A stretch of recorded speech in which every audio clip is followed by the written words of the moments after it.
This is for you.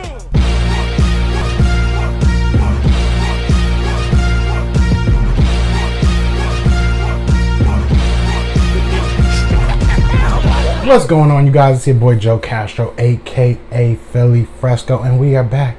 You know what I'm saying? It's Philly the podcast. It's another one. So today, I'm sure you guys have heard, Zach ERTZ and the Philadelphia Eagles are back in talks to get him a contract.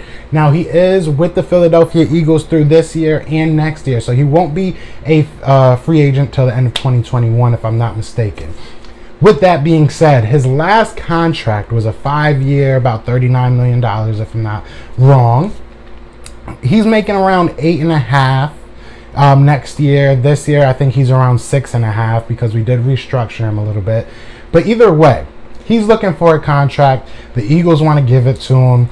Will he be making big money? Let's look at the other tight ends in the league. First off, you got George Kittle. Just got a bag. Just got that bag, boy. He's money being made around here. You know what I'm saying? So he just got that $15 million a year, 5 years, $75 million check. He's just chilling. As a tight end, the highest paid tight end in league history, highest paid tight end obviously right now.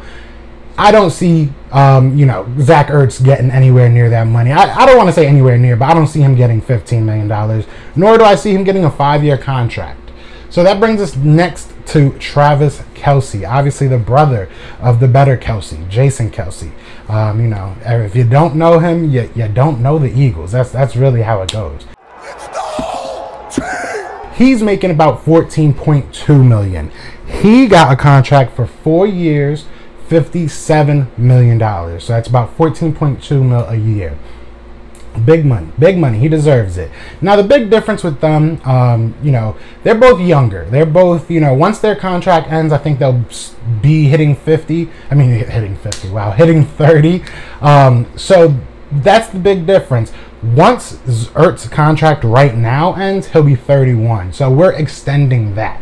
That's a big thing to look at. You know what I mean? People look at it like, oh, we got to give him the money he's worth. Yes, we do. But does that come in just like a pay raise for next year and, the years after that are lower, which I think would be smart? Do you really want to pay a 35-year-old, 33-year-old, 34-year-old $11, $12, $13 million?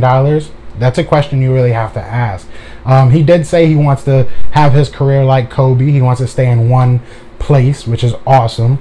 So after Kittle and after Kelce, there's a bit of a drop-off, about a $4 million drop-off, so a good drop-off. You have Austin Hooper and you have Hunter Henry making about $10.5 to $10.6 million respectively. They both just got bags as well. So this is what you're looking at. ERTZ means more to us than Austin Hooper. Well, you can make the argument. I don't want to say that he is off rip. I don't know what they're going to use, them for next year. But Austin Hooper and Hunter Henry, I think that Zach ERTZ is more important to them, to the Eagles, than those two players are to their respective teams. Now, like I said, he is getting older, and Zach ERTZ is not known for his speed. So age might not be that big of a deal. He doesn't get hurt very often. Last year, obviously, he had that little rib shot, because Carson overthrew it. But he's not a player that gets hurt much. He knows how to protect his body because he doesn't really do run after the catch. He kind of gets what he can and gets down, which is big. It's important. He's very reliable. That's what he is. So age won't affect what he does well too much, I don't believe. So, that could be that. There's an argument for both sides. There's an argument with the age and there's an argument with what he does. Might not be affected too much by that age. Do I think he'll get paid less than Austin Hooper or Hunter Henry just because they're younger? No, I do not. I think that he will fall right in between. Zach ERTZ will fall right in between, Hooper or Hunter Henry and Kelce. That's where I think he'll fall in between. So numbers-wise, I'm looking at like a 3-year, maybe 4-year extension. I don't want to give him more money for next year. I think if he can either play out next year or even convert next year into a signing bonus, freeing up some cap space for us, even better. So those are the options we have. So I think 11 to 13 million is a sweet spot for Zach ERTZ. And like I said, I don't want to see a contract till he's 35. I would love to see him playing well and with the Eagles till he's 35. That'll be awesome. But to throw all our chips in him either being a, you know, elite backup or a, you know, starter at 33, 34, I don't want to do that. We have Dallas Goedert. Let's give him 3 more years.